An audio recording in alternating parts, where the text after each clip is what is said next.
Hola, en la lección anterior ya vimos algunos ejemplos de funciones y los ejemplos que consideramos en la lección pasada fueron estos. Por una parte, f de z puede ser z a la n, donde n es algún número natural, y aquí es fácil ver que el dominio de definición de esta función para cualquier valor de la n es todo el plano complejo. Otro ejemplo que ya tratamos es la función f de z igual a e a la z, lo que llamaremos también la función exponencial, igual que como estamos acostumbrados cuando tratamos con variables reales. Y lo que hicimos fue definir esta función para un argumento complejo, imitando las propiedades que tiene la exponencial para el caso real. A partir de estas funciones, como veremos enseguida, podemos construir otras muchas. Por ejemplo, un polinomio de grado n, tal como en el caso de variables reales, se va a definir como una expresión de la forma a sub 0 más a sub 1 por z, etc., hasta a sub n por z a la n. Y si esta a sub n es diferente de 0, el grado de este polinomio será n, como ya sabemos muy bien. En este caso, los coeficientes pueden ser todos ellos números complejos, o si alguno o todos son números reales, simplemente consideramos a cualquier número real como un número complejo. Los números complejos que tienen una parte imaginaria igual a 0 se pueden ver como si fueran números reales. A partir de los polinomios podemos formar ahora funciones racionales que son el cociente de polinomios. Aquí, por ejemplo, podemos tomar un polinomio de grado n entre un polinomio de grado m, y el dominio de definición de esta función racional van a ser todos los números complejos, a excepción de las raíces del polinomio q, en donde precisamente esta función se hace 0 y la división no va a estar definida.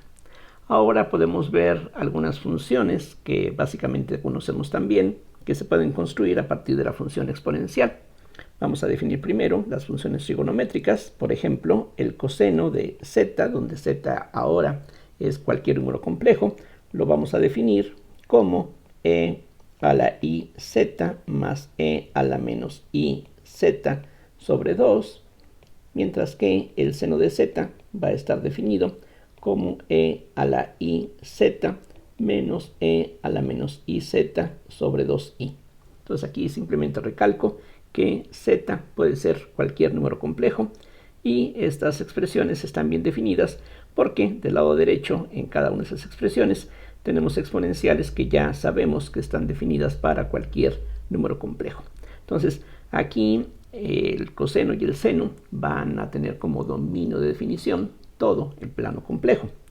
Otra definición muy similar corresponde a las funciones hiperbólicas. El coseno hiperbólico de z va a poder definirse como e a la z más e a la menos z sobre 2, mientras que el seno hiperbólico de z va a estar definido como e a la z menos e a la menos z sobre 2 simplemente.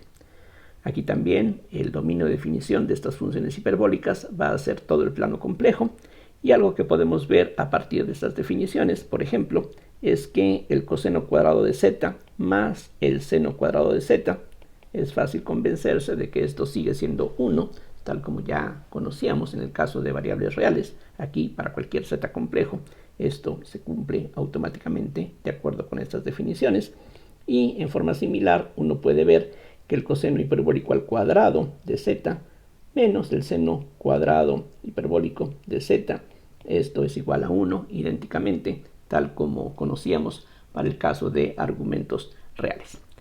En este contexto, las funciones hiperbólicas y las funciones circulares son en cierta manera redundantes, porque uno podría utilizar solamente alguna de estas dos familias. Por ejemplo, podemos ver que el coseno hiperbólico de iz, de acuerdo con la definición que tenemos aquí, corresponde a e a la i z más e a la menos i z sobre 2, pero de acuerdo con la expresión que tenemos dada arriba, podemos ver que esto es simplemente el coseno de z.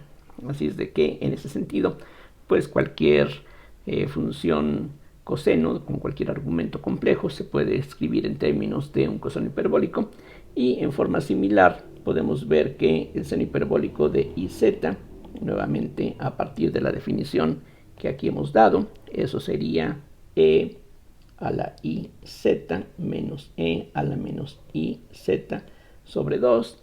Y si ahora multiplicamos por i y dividimos entre i, eso se puede entonces relacionar con la definición del seno ordinario. Y lo que podemos ver aquí de inmediato es que esto equivale a i veces el seno de z. Mientras que en el caso del coseno hiperbólico la i no aparece. En el caso del seno hiperbólico aquí sí tenemos esta i. Ahora hay que tener cuidado para no pensar que la presencia de la i significa que esto va a ser imaginario puro. Aquí recuerden, z es cualquier número complejo. El seno de z puede ser en general un número complejo también. Así es de que el producto que aquí tenemos puede ser en realidad un número complejo arbitrario. Ahora podemos ver que las relaciones se pueden también escribir en la forma inversa. Es decir, si tomamos el coseno de iz a partir de la definición que tenemos allá arriba, entonces lo que hallamos es e a la i z más e a la menos i z sobre 2, y esto es lo mismo que e a la menos z más e a la z sobre 2, lo cual corresponde al coseno hiperbólico de z. De hecho, esta relación se puede obtener de esta misma que habíamos hallado antes, sustituyendo la z por iz, y entonces si uno utiliza además que el coseno es una función par, uno puede llegar fácilmente a esta relación en forma directa a partir de lo que ya habíamos establecido antes. Similarmente, podemos ver que el seno de iz, de acuerdo con la definición del seno que tenemos aquí, eso sería e a la i z menos e a la menos i z sobre 2i. Esto a su vez equivale a e a la menos z menos e a la z sobre 2i. Y aquí lo que podemos hacer es multiplicar numerador y denominador por un menos i. De esa manera en el denominador vamos a tener un 2, mientras que en el numerador el signo menos lo podemos utilizar para invertir el orden de los términos. De esa forma las cosas quedan así: 2 en el denominador, tendríamos una i que multiplica a e a la z menos e a la menos z. Y ahora, comparando con la definición que tenemos aquí dada arriba, podemos darnos cuenta de que todo esto es igual a i veces por el seno hiperbólico de z. Igual que en el caso anterior, hay que recordar que la presencia de esta unidad imaginaria i no quiere decir que el resultado que aquí aparece tenga que ser forzosamente algo imaginario puro. De hecho, esto puede ser algo real o puede ser algo complejo. En general, aquí hay que recordar que z es un número complejo y que la presencia de la i no necesariamente significa que tengamos algo imaginario puro, sino simplemente es el producto de esta unidad imaginaria por lo que corresponda dependiendo de lo que es la z. Cuando hablamos de una variable real, estamos acostumbrados a utilizar el concepto de infinito, y no es raro que uno tenga límites cuando la variable independiente tiende a infinito o a menos infinito, o también podemos encontrar integrales impropias, donde los límites de integración son más o menos infinito, los cuales en realidad esas integrales impropias pues son a su vez límites de la misma clase que mencionaba inicialmente. En el caso de las variables complejas también tenemos el concepto de infinito, pero hay una diferencia muy importante con respecto al infinito como lo teníamos en el caso real. En el caso real hablábamos de más infinito y menos infinito, y en cambio lo que vamos a ver ahora es que hay un solo punto al infinito en el caso de las variables complejas. Para verlo de una forma gráfica, de una forma conveniente, lo que se suele hacer es utilizar la proyección estereográfica, que tiene una definición geométrica muy simple. Es algo bastante interesante, tiene ciertas propiedades geométricas que vamos a mencionar al final de esta parte, y en algunos contextos puede tener cierta utilidad, pero aquí más que nada vamos a utilizar esta proyección para visualizar de una manera natural el punto al infinito. La idea es muy sencilla. Vamos a pensar que el plano complejo es este plano XY que aquí podemos ver en el dibujo, Cada punto de este plano va a ser un número complejo de la forma x más y. Este es el eje real, este es el eje imaginario, tal como ya se había explicado en las lecciones anteriores. Ahora agregamos este eje, de tal forma que aquí tenemos el espacio cartesiano tridimensional. Y ahora pensamos en una esfera que tiene radio 1 y tiene como centro el punto de coordenadas 0, 0, 1. De tal forma que esta esfera va a tener como uno de sus diámetros al eje Z y pasa por el origen. La ecuación de esta esfera sería algo como esto, como ustedes ya podrán ver. Y la idea es muy sencilla. Nos vamos a fijar en este punto de coordenadas 0, 0, 2, que podemos llamar, se suele llamar el polo norte de esta esfera. Este sería el polo sur. Y ahora unimos el polo norte con cualquier punto del plano complejo mediante un segmento de recta. Ese segmento de recta va a intersectar a esta esfera en algún punto de coordenadas x, y, z mayúscula. Espero que la notación o la escritura más bien, que viene a continuación sea suficientemente clara, de tal forma que distingamos claramente las mayúsculas x, y, z que aparecen aquí de las minúsculas que aparecen aquí abajo. Quizá es una elección no muy afortunada utilizar las mismas letras en estas dos versiones, pero espero que finalmente no haya confusión debido a este uso. Entonces, aquí para ver un poquito más claramente esta relación, quizá vamos a imaginar este dibujo visto de perfil, y lo que tendríamos sería algo como lo que aquí estoy mostrando. Entonces el plano XY quedaría aquí visto de perfil. Este sería el origen. Y aquí está el polo norte. Aquí tenemos un punto, este punto del plano complejo. Ahora estaría aquí visto a nivel de este plano XY, que aquí estaría pues simplemente reducido a una recta. Entonces aquí se puede apreciar que efectivamente cualquiera que sea el punto x más y minúsculas que tomemos, al unir ese punto con el polo norte, la recta va a cortar a esta esfera en un solo punto. Entonces ya habíamos visto, ya sabíamos que los números complejos se pueden ver como puntos del plano complejo, pero ahora en lugar de pensar en puntos del plano complejo podemos pensar en puntos de esta esfera. Entonces aquí de la misma figura se puede notar que todos los puntos del plano complejo van a corresponder a puntos de esta esfera, con excepción del polo norte. Entonces, a medida que este módulo va creciendo, este punto va ascendiendo, y mientras más alejados estamos del origen, su imagen va a estar más cercana al polo norte. Entonces ahora simplemente pensamos que el punto al infinito en el plano complejo va a corresponder en esta proyección al polo norte.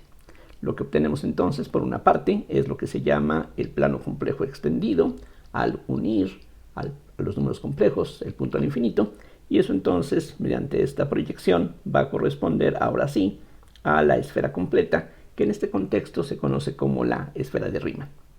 Vamos a ver, aunque ya no es indispensable, la relación explícita que existe entre las variables x y y minúscula, que son la parte real imaginaria de z, y las coordenadas de este punto sobre la esfera.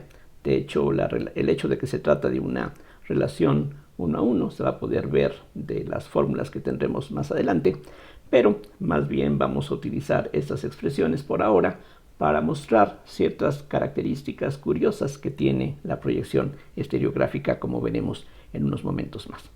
De esta figura que aquí tenemos, por semejanza de triángulos, se puede ver que esta distancia de aquí hasta acá, que sería la distancia que hay del origen a este punto, que no es otra cosa más que el módulo de z, esa distancia, repito, es a 2, que es la altura de este diámetro, precisamente el polo norte tiene aquí una altura igual a 2, entonces al dividir esta longitud entre al fijarnos en este cociente, eso va a ser lo mismo que tomar la distancia que hay de aquí hasta acá, que es, por analogía, simplemente la raíz cuadrada de x cuadrada más y cuadrada, mayúsculas, y la altura que tendríamos de este otro triángulo, que es semejante al triángulo más grande.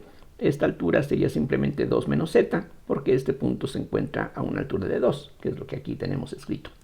pero como este punto pertenece a esta esfera, tiene que satisfacer la ecuación de la esfera, que recordemos está dada por x cuadrada más y cuadrada más z menos 1 al cuadrado igual a 1. Por lo tanto, esta combinación de cuadrados se puede escribir así, lo cual a su vez se puede reducir, y aquí factorizando un 2 menos z, llegamos a esta expresión. Entonces, lo que podemos ver es que de esta igualdad, elevando al cuadrado, resulta que el módulo de z al cuadrado es 4 por z mayúscula entre 2 menos z.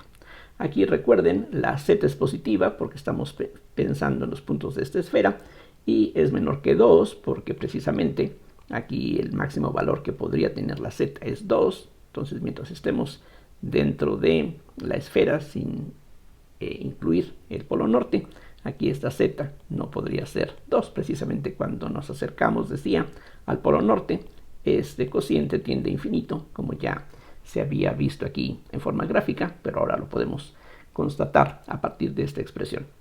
Si el dibujo anterior lo vemos desde arriba, vamos a ver el plano XY frontalmente, y entonces, regresando a lo que teníamos en un principio, si repito, vemos las cosas desde aquí arriba, si proyectamos todo sobre el plano XY, este punto va a tener una cierta imagen que ahora va a estar en el mismo plano que este número complejo, x más y, y lo que tendríamos es lo que aquí trato de mostrar en este dibujo.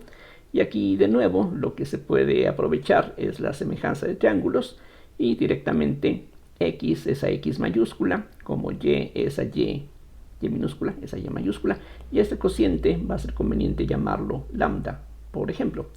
Vean que como se encuentran del mismo lado, lambda es positiva y real, entonces este módulo al cuadrado es simplemente x cuadrada más y cuadrada, pero de estas relaciones eso se puede sustituir por lambda cuadrada por x mayúscula al cuadrado más lambda cuadrada por y mayúscula al cuadrado. Entonces esta relación equivale a esto que aquí tenemos. Y ahora, nuevamente, si usamos el hecho de que el punto x, y, z mayúsculas pertenece a la esfera, esta suma de cuadrados nuevamente se puede escribir en función exclusivamente de z mayúscula. Esto es lo que se obtiene, tal como en el caso anterior. Y ahora, aquí cancelando algunos factores que se pueden eliminar, a lo que uno llega fácilmente es a que esta lambda, que como dije es real y positiva, tiene que tener este valor en forma concreta. De aquí entonces, sustituyendo este valor de lambda aquí arriba, podemos encontrar la x y la y minúscula en función de las coordenadas x, y, z del punto de la esfera. Entonces, este par de fórmulas nos permite calcular la imagen de cualquier punto de la esfera, esta esfera de radio 1, y con estas expresiones podemos hallar el punto del plano XY que le corresponde. Aquí recordemos, x, y y z no son independientes entre sí porque tienen que satisfacer la ecuación de la esfera. Estas fórmulas se pueden invertir, y precisamente si regresamos a esta expresión que teníamos aquí arriba, pasamos este denominador multiplicando al lado izquierdo, llegamos a esta expresión, y ahora distribuyendo y pasando los términos que contienen la z mayúscula al lado derecho, esto es lo que uno obtiene de inmediato, y entonces uno puede despejar la z en función del módulo de z minúscula, y una vez que uno tiene esta expresión, eso se puede sustituir en las fórmulas que habíamos establecido previamente. Aquí vean que ya sabíamos que la x y la y están relacionadas con la z de esta manera. Entonces, sustituyendo esta expresión para z aquí arriba, uno encuentra que x y y mayúscula tienen estas expresiones. Entonces, estas fórmulas, esta y esta, son lo que nos da el inverso de estas expresiones. Aquí tenemos las minúsculas en términos de las mayúsculas, y aquí tenemos las mayúsculas en función de las minúsculas. Aquí recuerden, este módulo de z al cuadrado es x cuadrada más y cuadrada, pero conviene dejarlo así escrito para que las expresiones resulten un poquito más compactas. Entonces, estas fórmulas prueban justamente lo que se mencionó antes y que gráficamente era fácil de ver. Aquí estamos viendo en forma explícita cómo se tiene esta correspondencia entre los puntos del plano complejo extendido y los puntos de la esfera de Riemann. Una de las propiedades geométricas curiosas que tiene la proyección estereográfica es esto que podemos ver muy fácilmente a continuación, que cualquier recta en el plano complejo corresponde a un círculo en la esfera. Y esto es fácil de demostrar porque ya sabemos de geometría analítica elemental que una recta en el plano tiene justamente una ecuación como esta, y si ahora sustituimos esta x y y minúsculas en términos de las expresiones que habíamos encontrado aquí previamente, entonces en lugar de x y y sustituimos esas expresiones, eso nos lleva a estos dos sumandos, y aquí ahora multiplicando todo por 2 menos z, lo que se puede ver fácilmente es que llegamos a esta expresión, que se puede escribir también de esta forma. Aquí recordemos que x, y z son las variables en este espacio cartesiano tridimensional, y esto, como está igualado, es una expresión de primer grado igualado a una constante, es la ecuación de un plano. De hecho, los coeficientes 2a, 2b y menos c determinan un vector normal a este plano, y entonces lo que estamos viendo es que una recta en el plano complejo corresponde a un plano, aquí en 3 dimensiones, pero recordando que x, y z son las coordenadas de puntos de la esfera, esto entonces tiene que intersectarse con la esfera que teníamos previamente, y ya sabemos de geometría elemental, o es algo que se puede intuir fácilmente, la intersección de un plano con la esfera tiene que ser siempre un círculo, y eso entonces es justamente lo que se quería probar, así de sencillo resulta. Vean que en particular, si la recta pasa por el origen, entonces la c vale 0, de hecho una recta en el plano aquí complejo va a pasar por el origen, si solamente si la c mayúscula vale 0, y si la c mayúscula vale 0, estos dos términos desaparecen. En ese caso, este vector ya no tendría, esta componente valdría 0, significaría que el plano es algo vertical, que además pasaría por el origen. Si la c vale 0, se puede ver que x y y igual a 0 también satisface la ecuación del plano. Entonces, en ese caso particular, si tenemos una recta en el plano complejo que pasa por el origen, eso va a corresponder a un círculo, pero es un círculo muy especial. De hecho, va a ser un meridiano, que es un círculo que pasa por los dos polos, el polo norte y el polo sur. De hecho, este dibujo no es el adecuado. Sea cual sea la recta en el plano complejo de la que comencemos, esta intersección no va a ser un círculo como este, sino va a ser un círculo que pasa siempre por el polo norte. Eso lo podemos ver simplemente pensando geométricamente. Por un lado, si tenemos una recta en el plano complejo, esa recta tiene que extenderse hasta el infinito, pero el infinito, ya dijimos, corresponde al polo norte. Entonces, en ese caso, la circunferencia que tendríamos sería más bien algo parecido a esto que estoy aquí dibujando. Pero si eso no les convence, aquí se puede ver directamente de esta expresión que efectivamente cualquiera de estos círculos en realidad tiene que pasar por el polo norte. El polo norte tiene coordenadas 0, 0, 2. Si aquí sustituimos 0, 0, 2, vemos que la igualdad se cumple. Entonces, efectivamente, en ese caso, lo que aquí se afirmó es correcto, que cualquier recta en el plano complejo corresponde a un círculo en la esfera, pero es un círculo que estaría pasando por lo menos por el polo norte. También puede pasar por los dos polos, por el polo sur también, pero eso corresponderá, como ya se dijo, al caso en el que la recta cruce por el origen en el plano complejo. Ahora vamos a revisar los conceptos de límite y continuidad que vamos a utilizar en el caso de las funciones de variable compleja. Lo bueno es que prácticamente es lo mismo que ya conocemos de la variable real o del caso de funciones entre espacios Rn. Aquí simplemente señalo cuál es la definición, que se puede ver como algo palabra por palabra idéntico a lo que conocíamos en el caso de funciones de Rn. Entonces decimos que L es el límite de z cuando z tiende a z0, que se escribe de esta manera. Si para toda epsilon mayor que 0 existe delta mayor que 0, tal que esto ocurre. Vean que con el solo cambio de esta z por una x, que es lo que regularmente usamos en cálculo de una sola variable, todo esto se ve tal como la definición del límite para una función de reales en reales. Aquí la única diferencia es que estas barras ya no representan valor absoluto, sino que representan el módulo del número complejo que está aquí encerrado en ellas. Gráficamente, lo que tendríamos es esto. Aquí de un lado tenemos el dominio de la función f, y de este lado tenemos el rango de esa función, que sería nuevamente el plano complejo. Entonces, z0 es un punto que tiene una cierta vecindad donde esta función está definida. No es necesario que la función f esté definida en z0, ahorita lo vamos a ver en el ejemplo que sigue. Y lo que dice la definición es que si escogemos nosotros en forma arbitraria una epsilon mayor que 0 y nos fijamos en una vecindad del supuesto límite de la función, entonces para cualquiera que sea el valor de epsilon que hemos escogido, debe de existir una delta, que sería el radio de esta vecindad, tal que todos los puntos que están dentro de esta vecindad van a dar adentro de esta otra bajo la acción de esta función f. Un ejemplo muy sencillo que, como pueden ver ustedes, es muy similar a lo que regularmente uno ve en los cálculos de una variable o de varias variables.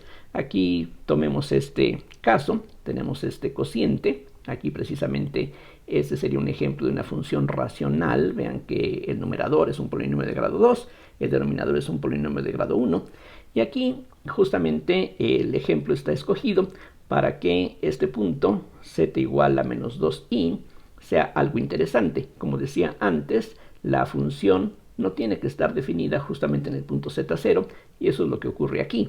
Cuando la z vale menos 2i, todo este producto valdría menos 4i, y eso hace que este polinomio de primer grado tenga un punto donde vale 0. Entonces este cociente no está definido en este punto, pero sí está definido en los puntos alrededor de este z0.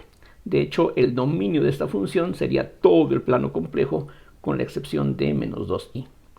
Ahora lo que uno puede ver, y esto está hecho aquí a propósito, es que el numerador se puede factorizar de esta manera, y entonces si estamos afuera de este punto z0, no importa qué tan cerca o qué tan lejos estemos de allí, simplemente que no estemos exactamente en este punto, podríamos cancelar este factor, y entonces se ve que a medida que la z se aproxima a menos 2i, esta diferencia se aproxima a menos 5i, entonces uno puede adivinar que el límite de esta función racional tiene el valor de menos 5 medios de i. Para probarlo en forma un tanto más estricta, simplemente basándonos en la definición, pues lo que hacemos es fijarnos precisamente en el módulo de esta diferencia, la función f de z menos el supuesto límite. Si uno desarrolla esta resta, se obtiene lo que está aquí escrito, y ahora simplemente haciendo aquí algunas reducciones muy sencillas que se pueden seguir con facilidad, lo que uno puede ver es que el numerador equivale a este polinomio de grado 2, que nuevamente se puede factorizar, y podemos entonces cancelar este factor. Aquí, como dice la definición, lo que nos interesa es fijarnos en una vecindad agujereada, es decir, lo que queremos es que la z sea quizá cercana a z0, pero no necesariamente igual a 0. Aquí justamente lo que nos interesa son puntos que estén dentro de esta vecindad, pero que sean diferentes de z0. Entonces, si estamos precisamente pensando en valores de z que no son menos 2i, entonces tenemos derecho a cancelar este factor porque sería diferente de 0. Eso es lo que queda entonces, y esta suma que aquí tenemos se puede escribir de esta forma. Precisamente esto se puede reconocer como el módulo de z menos z0, como pueden ver. Así es de que si queremos que esta diferencia sea menor que epsilon, más bien que el módulo de esta diferencia sea menor que epsilon, entonces aquí fácilmente, pasando este 2 al lado derecho, se ve que la delta habría que escogerla, por ejemplo, como 2 epsilon. Cualquier valor de delta menor que eso también va a satisfacer las condiciones de la definición.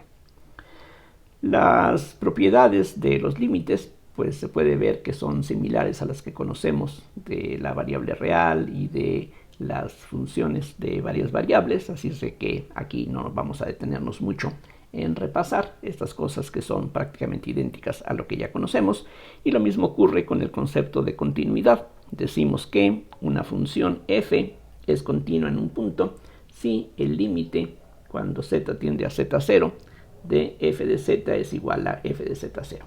Como sabemos de cálculo elemental, esta continuidad entonces requiere varias cosas. Requiere que la función, aquí sí, esté definida en el punto que nos interesa, que el límite exista y que las dos cosas coincidan. Eso entonces es lo que nos lleva a la definición de continuidad. Y otra vez, las propiedades de este concepto son similares a las que conocemos de cálculo elemental. Por ejemplo, el límite de una suma, la suma de los límites en el caso de sumas de funciones, etc. Entonces no vamos a detenernos en repasar lo que ya pues se ha visto en varias ediciones en los cursos de cálculo con anterioridad. Ahora, para terminar esta lección, vamos a recordar la definición de derivada en el caso de una función de R en R. Entonces aquí lo que se trata de mostrar en esta gráfica es precisamente la gráfica de una función de R en R. Aquí vamos a suponer que esto es parte del dominio de definición de esa función. Y aquí tenemos la ventaja de que para el caso de funciones de R en R no es tan difícil obtener la gráfica correspondiente, que sería pues un subconjunto del plano cartesiano. Entonces nos fijamos aquí en un punto x0 del dominio de la función y tomamos un punto cercano, digamos, x0 más h, aunque aquí recuerden lo de cercano es algo totalmente subjetivo. Cercano, ¿qué significa? Menor que una décima, menor que 20.000, es algo totalmente subjetivo, pero eso no importa en la definición. Finalmente, aquí cuando hablamos de límite, todo eso deja de ser relevante. Aquí pues la idea es que tenemos la gráfica de una función, decía, y vamos a ver qué significa que esta función sea derivable, que su derivada exista en el punto x0. Bueno, lo que significa que la derivada exista es que la función se puede aproximar por una recta. Es decir, que en la vecindad de este punto, la gráfica, que aquí está en color negro, se va a parecer mucho a una recta. Entonces eso se expresa algebraicamente de esta manera.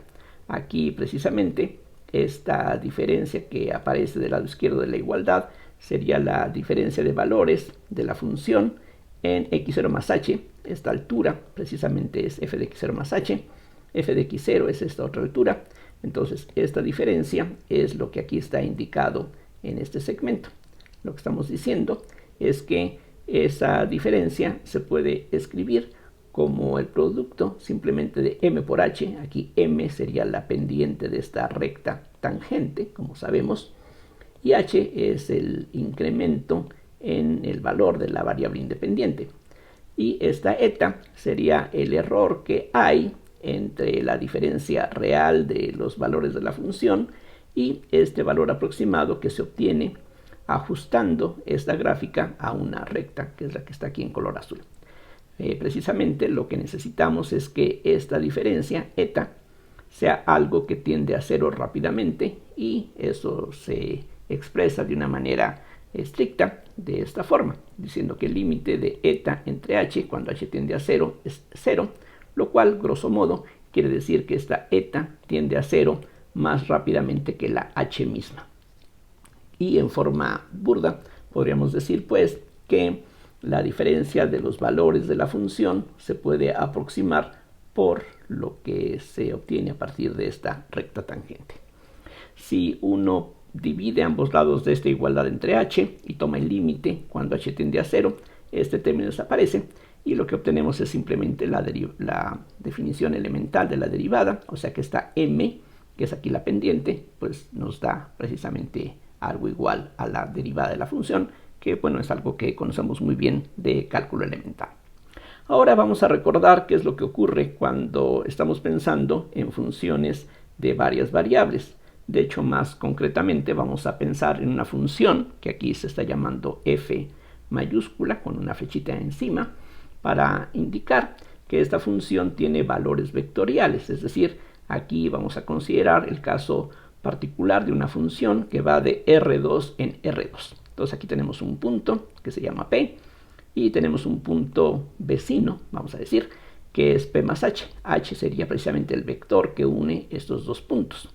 Cada uno de estos puntos se supone que está en el dominio de definición de esta función vectorial. El punto P va a tener aquí una cierta imagen, el punto P más H va a tener aquí otra cierta imagen.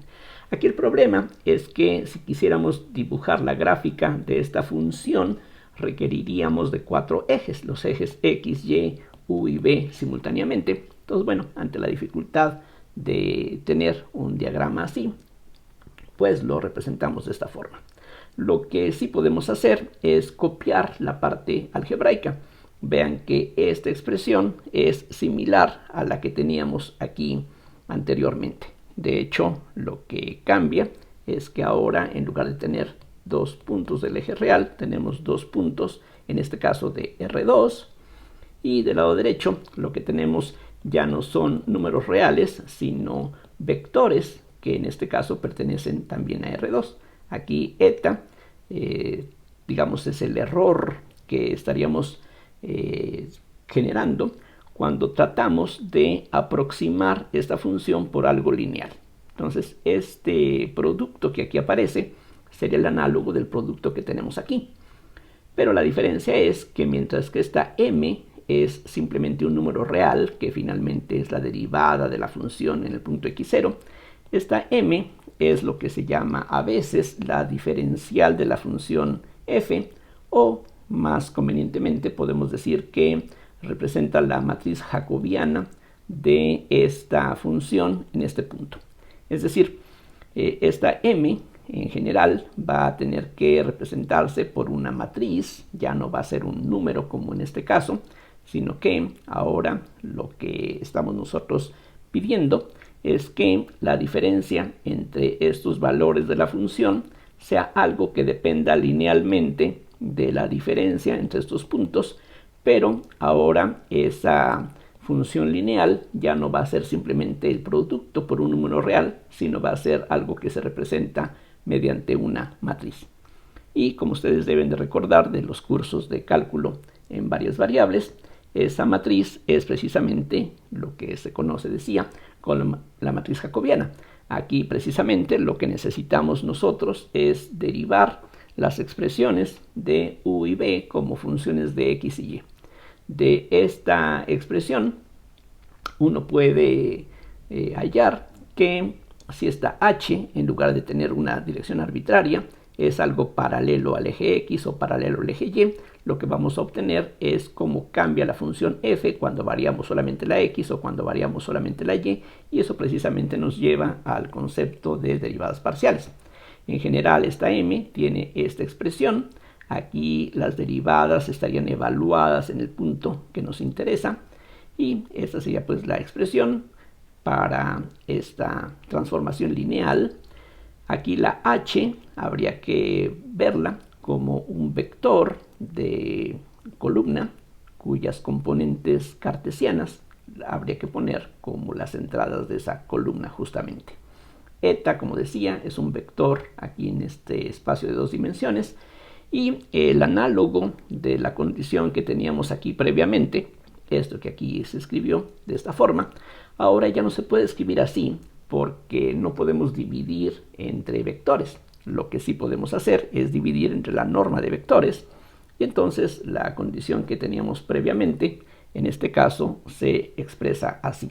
Lo que necesitamos es que esta eta tienda a 0 rápidamente a medida que esta separación va haciéndose más pequeña y eso pues se expresa de una manera rigurosa de esta forma. Entonces decimos que f es diferenciable en el punto P si existe una matriz, una transformación lineal que haga esto. A eso equivale pues la diferenciabilidad de una función y si uno, como decía, se fija en vectores h paralelos a los ejes, uno nota que de esta expresión se obtienen las definiciones de las derivadas parciales y eso entonces lleva a esta expresión para esta transformación lineal que aquí pues toma el papel de la derivada, pero ahora la derivada ya no es un número simplemente, sino que son estas derivadas parciales.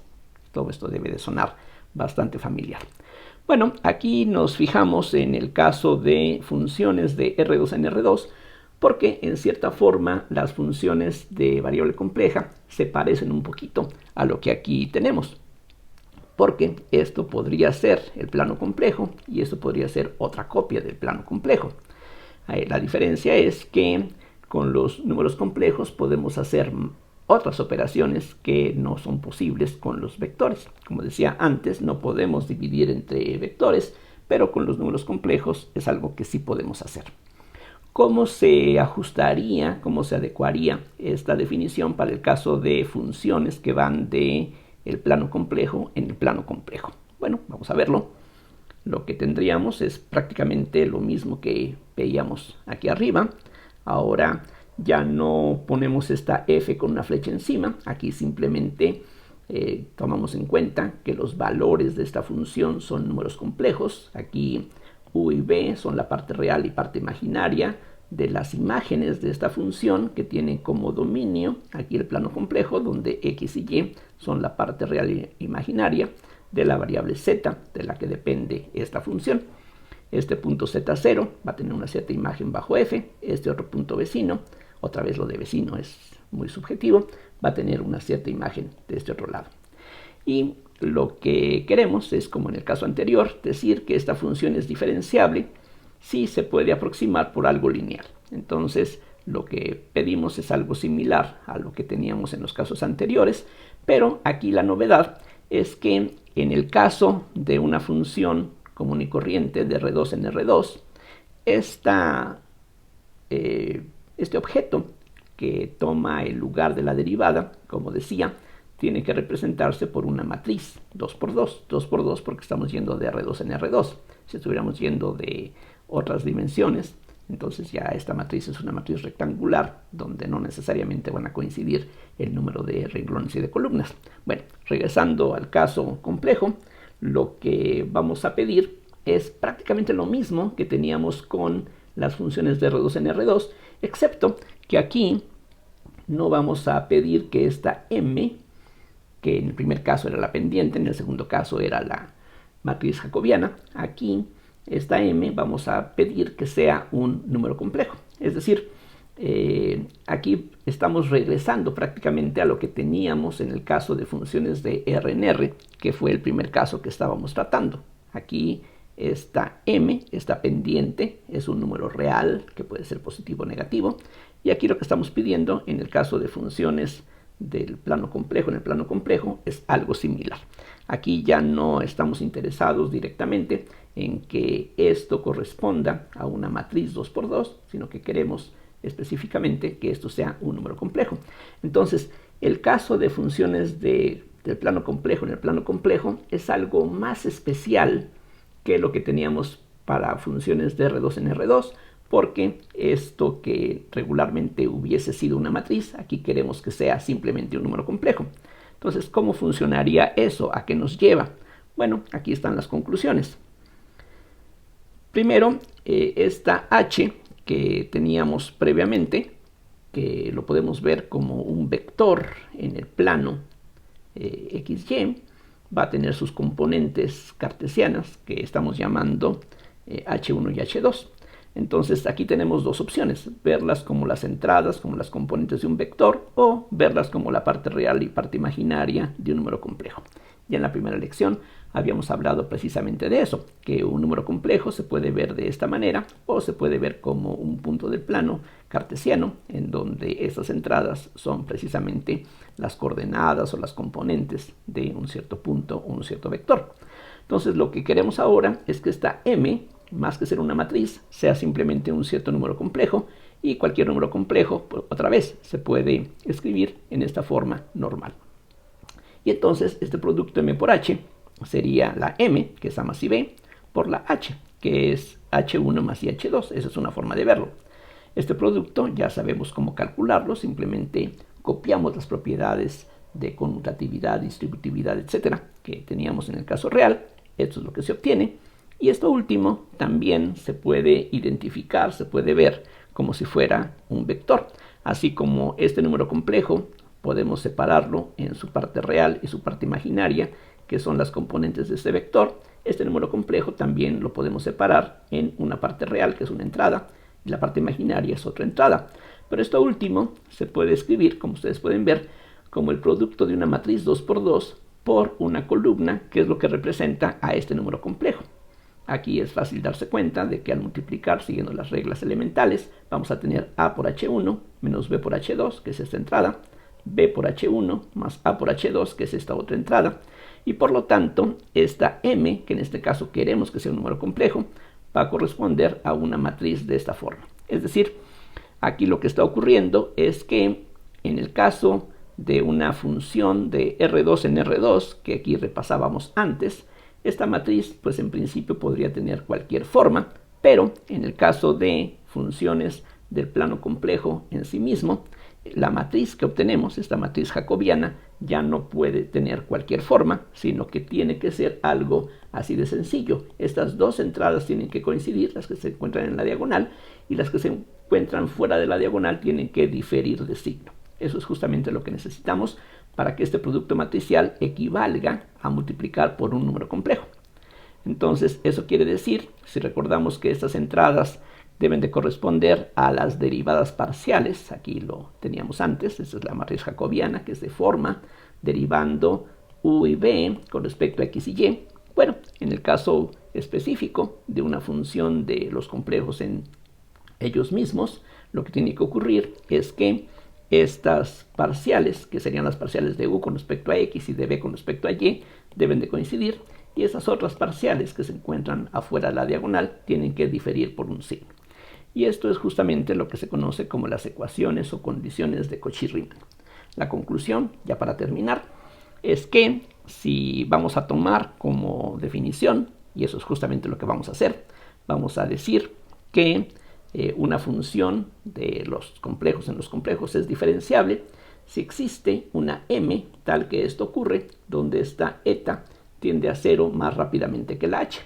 Aquí la definición que teníamos en un principio, en el caso de los reales, se puede aprovechar porque aquí sí se puede dividir entre h. Aquí no necesitamos dividir forzosamente entre la norma del vector h. Aquí se podría dividir directamente entre la h. Aquí estamos hablando de los complejos, en donde la división sí se puede hacer. Entre vectores no se puede, pero entre complejos sí.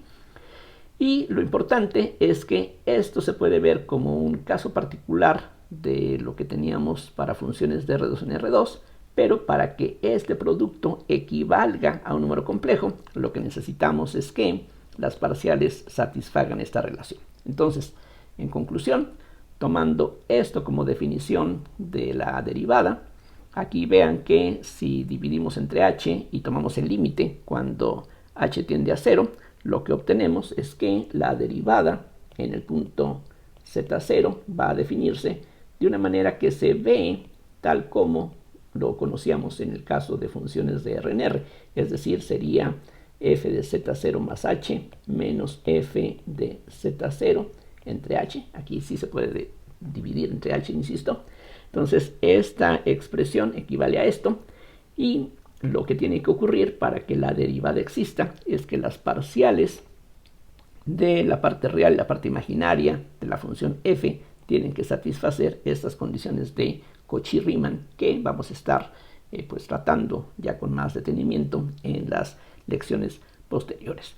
Aquí la idea de lo que he mostrado en esta parte final es aprovechar el conocimiento que ya debemos de tener de cálculo en una variable o en varias variables. Aquí lo que es importante es que ustedes noten que hay una cierta unidad en todos los conceptos y en todos los resultados. Aquí no se trata de pensar que esto es algo separado de lo que conocemos de cálculo en una o en varias variables. Este es un caso especial, pero es tan especial que ahora pues hay esta limitación sobre lo que tienen que ser las derivadas para que una función tenga derivada en un cierto punto. Esto que aquí tenemos entonces se puede resumir en esta fórmula que ahora voy a escribir.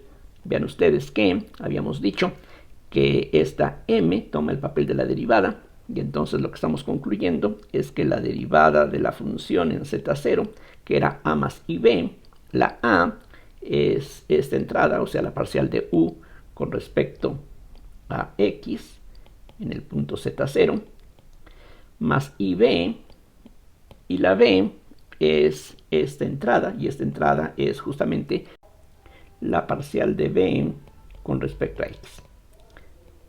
De acuerdo con estas relaciones de Cauchy-Riemann, podemos sustituir esta derivada por esta otra, y esta derivada de b con respecto a x por la que aquí aparece a la izquierda.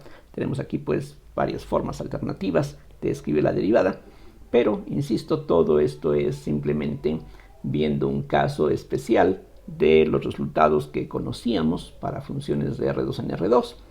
Y lo que vamos a estar haciendo en la siguiente lección es más de lo mismo. Es decir, vamos a seguir aprovechando lo que se conoce de funciones de Rn en Rm, y lo vamos a estar aquí aplicando a este caso concreto con esta definición particular. Insisto, aquí el concepto de que la derivada exista es algo más especial que lo que teníamos en la forma general cuando hablábamos de cualquier función de R2 en R2. Aquí el que el efecto de esta matriz equivalga simplemente a multiplicar por un número complejo es lo que hace una diferencia muy importante, y en buena parte lo que vamos a estar viendo en el resto del curso son consecuencias de este comportamiento muy especial.